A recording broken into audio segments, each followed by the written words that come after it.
Why is it that every Albanian I've ever met looks like they would kill you for sport? We're a people that have been in perpetual conflict, man. You know, the Albanian territories sit in the crossroads of the empires. So if you look at where we're positioned, because, you know, I know Americans are amazing with geography. You know, we're at the crossroads, man. We're north of Greece. We're south of Serbia.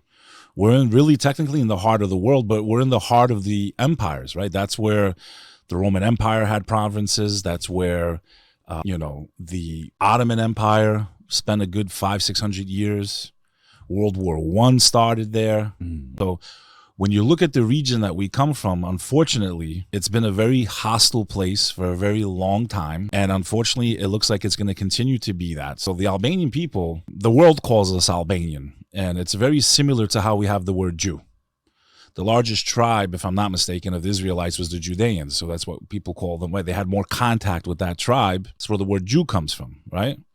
The largest tribe of the ancient Illyrians was the Albanoi tribe, because the Albanians are also a tribal people. So the world had more contact with that. So we got the word Albanian from that. We don't call ourselves Albanian. The word that we use in our own language is called Shqiptar. So like Shqiptar.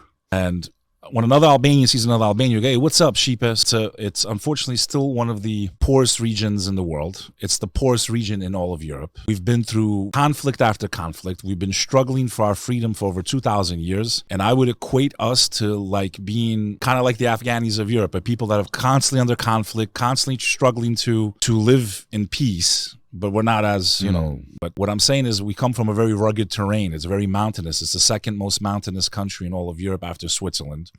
You didn't really have roads up until the last 10 years. So a lot of times, we're mountainous regions, very poor, always in a constant state of war. And it's going to make you rugged. It's going to make you tough because you have to be tough just to survive. Those stories of, I used to walk 20 miles to get to school. Like, my dad really walked 20 miles to get to school. Like, he was not lying to me. I'm born and raised in America. I'm first generation. I'm very blessed to be here, man, and how lucky I am. And I know a lot of Albanians feel that way, because every time I go back to Albania, in the Albanian territories, the number one question I'm asked is, how do I get to America, man? I want to get to America. And everybody wants to come here. I was telling you right before we started, back in the day when I was like in my mid-teens, I worked construction, and I worked with these two Albanian guys. And I never heard anybody talk so positively about America before. They were just so happy to be here. They were some of the most like fun, kind people I'd ever met. And I still keep in touch. This one guy, his name's Ilirian. Yeah. So our language is the oldest original Indo-European language in existence. When you look at the family tree of languages, you have Latin-based languages like Portuguese, Spanish, Italian. They're all cousins. Then you have the Slavic languages like Russian, Polish, right? These are Slavic languages. The Albanian language comes from nothing. It's original when you look at it. So, a lot of the countries that surround us, unfortunately, are very hostile towards us. And I really hope that our neighbors can let's just accept the status quo, man. Like, nobody's won in these conflicts. Speaking about your friends, in the Albanian culture, it's extremely important. The guest, they have an expression in Albanian. The guest is the god of the house. Basically, when someone comes over your home, you're responsible for their life the second they cross your threshold. You're supposed to treat them better than you treat yourself. You're supposed to feed them better than you feed yourself.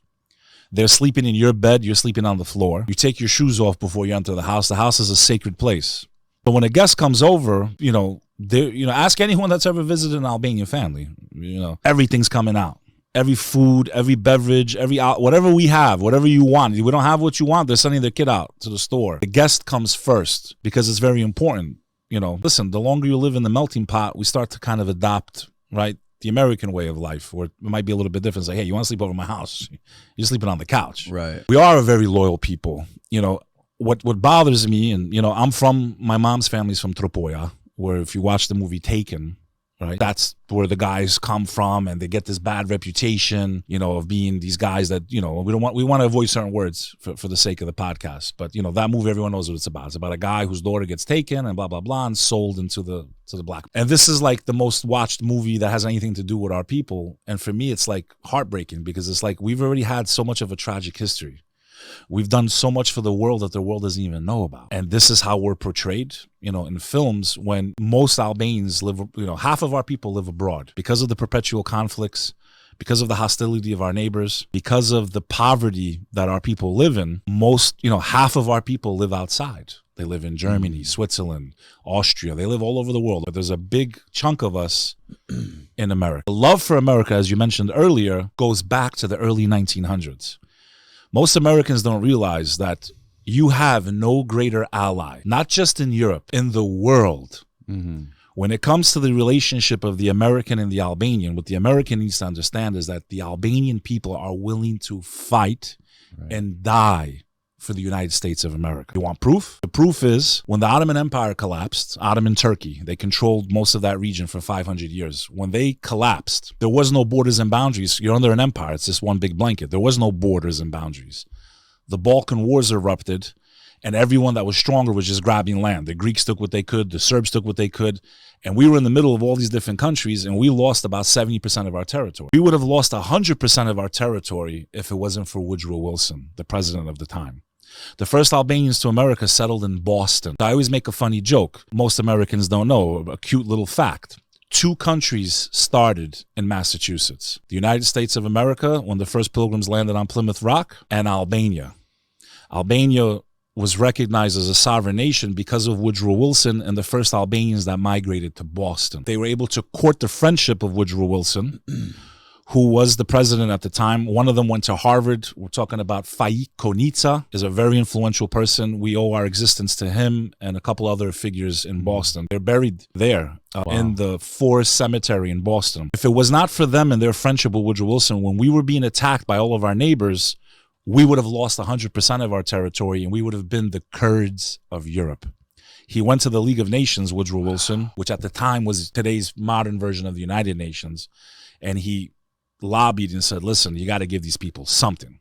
So the love affair of our country with America is over 100 years old. We literally owe our existence to the United States of America. Now, we're much older than that, Right. but we're talking about in modern history where we had a chance to literally be wiped out. The love affair continued in the late 90s when the war broke out in Kosovo, and the Clinton administration got involved and initiated bombing against Serbia, which ended that conflict and made them withdraw. And today Kosovo is recognized as an independent country, even though most Albanians consider it just Albania. But we can't control what the world's doing with us. We build statues of American presidents. So if you go to Albania or Kosovo, you're going to see statues of George Bush, statues of Bill Clinton, statues of Hillary Clinton.